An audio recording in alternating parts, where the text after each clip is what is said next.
because it's down to two weeks. Now, are doctors now not making the referrals to radiology because they may be charged? Is that happening? I don't think so. But is that where we're going? These things have to be brought up, please. Well, from a personal... And I just, finally, the only thing I say is if there's wait time for lines, for surgeries, is there wait time for income tax and us to pay?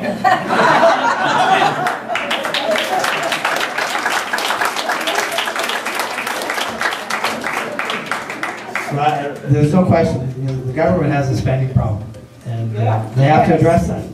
But my understanding is the OMA agreed to a wage freeze. So one would think that they would take that and then look at a commission that would look at ways of modernizing and changing healthcare. And I think that from our point of view, that's what needs to be done. They've taken all of a sudden this approach that they're going in and making changes without. I've never heard anything about a commission that's looked at ways of improving healthcare. This is just a top-down approach to the way they're handling it, and no negotiation from what I hear. And for something that occupies almost 50% of their budget, one would think you'd look at it carefully before you made significant changes. Can I just, I think not only did we offer to freeze our fees for a couple of years, we also offered $250 million in cuts, $250 million. And we were told that was not enough. And from my understanding, no in-depth study or anything that would look at any fundamental changes to the system done by the government?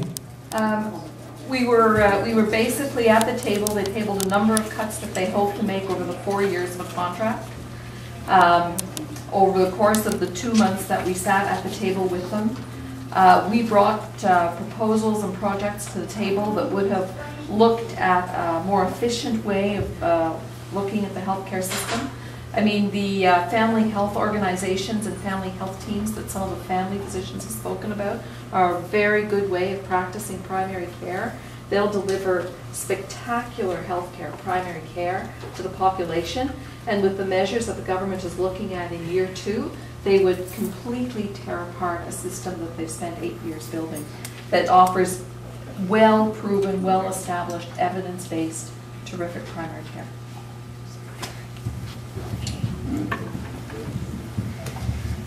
In response to the gentleman who asked about 1-tier or 2-tier system, I really don't care. It's a political decision. It's your decision, not my decision. But I wonder why in the rest of the world, only North Korea has a 1-tier system. But I don't care if we have a 1-tier system. It works. It works. It did benefit the whole population at my expense. Okay? Are you willing to, still want me to cut my income? Is that what you want? Because that's what you are doing. You are cutting my income. Because the teachers, the Catholic school teachers, agreed to a wage freeze. The government wants to cut my income. On the radio I heard today that the teachers' union is still negotiating with the Minister of Education tomorrow about allowing cost of living increase in their income. I just want to be treated like the rest.